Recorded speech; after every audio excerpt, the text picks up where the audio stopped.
Thank you very much. Thank you everyone for coming. Those were very devastating images. After viewing the latest of Callum McRae's films, it's hard to doubt that serious crimes were committed by both sides at the end of Sri Lanka's civil war. Even if the exact numbers killed illegally and by which side remain uncertain. However painful the viewing, Callum McRae and his colleagues have done us all great service by pulling together such important and difficult material and making it available to the world. The questions the film raises remain urgent and remain in need of an independent international investigation, given that the Sri Lankan government consistently has rejected any proper inquiry into the many credible allegations of crimes by both sides. If I have one concern about the film, however, I fear it doesn't quite emphasize enough the central role that the LTTE played in the catastrophe, which Tamil civilians suffered in 2008 and 2009. While the film does correctly point to the LTTE's long history of human rights abuses, its tight control of the Tamil population, and the fact that it shot and killed many Tamils who attempted to flee the ill-named no-fire zone, I don't think it quite makes clear enough the extent to which the Tigers deliberately exposed Tamils to the kind of savage attacks they faced from the Sri Lankan military, including through the LTTE's forced recruitment of thousands in the final weeks of the war, many of whom were later killed.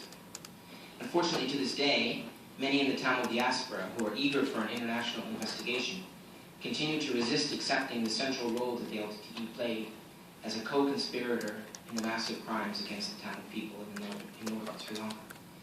One of the chief benefits of an international investigation would be the chance it would offer to challenge this resistance and to encourage more serious debate among Tamils about the contribution that their own liberation movement, in quotes, made to the suffering of their own people. Unfortunately, the lack of accountability is only one of the many worrying developments in Sri Lanka since the end of the war, the totality of which pose fundamental problems for a lasting and just peace. And in what remains of my time, I'll just go quickly through some of the most worrying trends which Crisis Group has documented in its 6 or 7 reports since the end of the war. The current situation, particularly in the northern and eastern provinces, must be characterized not just as a lack of reconciliation, but instead as an active assault on Tamil identity and political power, on a mistaken assumption by the government that the way to prevent renewed civil war is to undermine the ability of Tamils in the north and the east to organize themselves collectively. The government, of course, points to substantial physical reconstruction that they've done in the north, which is true. But in whose interest, under whose control, and with whose input, and ultimately in whose interest, or to whose benefit is that development happening? Development under the highly militarized and centralized conditions that have prevailed since the end of the war nearly 4 years ago, rather than contributing to reconciliation, as the government claims, is in fact fueling new grievances and making a lasting resolution to the conflict even harder than it would otherwise be. Militarization is not just about the numbers of troops, which remain extremely high, though the government refuses to release credible statistics. But it's also about military officials having the final say on all issues of importance in the north. It's also about major new seizures of private land by the military in the Jaffna Peninsula just over the last few months. There's also been political repression, including arbitrary arrests and violence against the main Tamil political party, the Tamil National Alliance, as well as other Tamil political parties and their supporters, and also of dissenters more generally throughout the country, as Amnesty International's latest report has highlighted.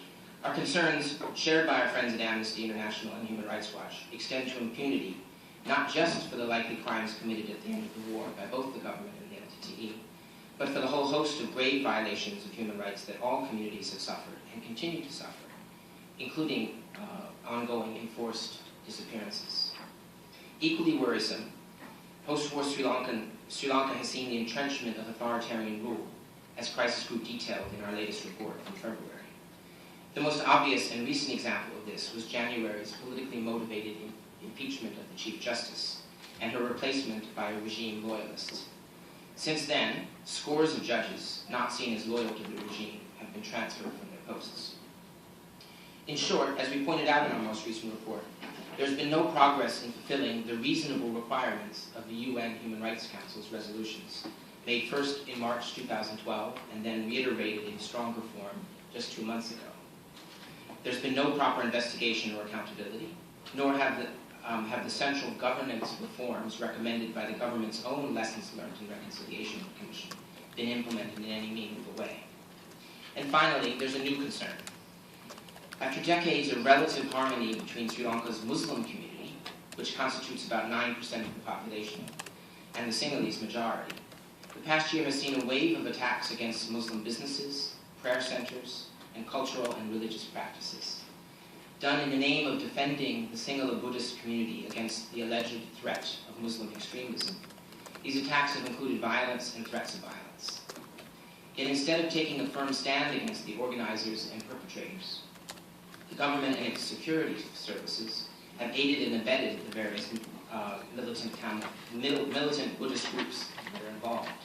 The best known of these groups, Bodhu Bala Sena, the Buddhist Power Force, recently opened a leadership training academy. The guest of honor was the Secretary of Defense, in charge of the military and the police, the President's brother, Gotabaya Rajapaksa. The signal sent by his endorsement of Bodhu Bala Sena and the impunity with which they've been able to foment violent anti-Muslim sentiments among Buddhists augurs very badly for a reconciled and peaceful Sri Lanka. Thank you. Now, any further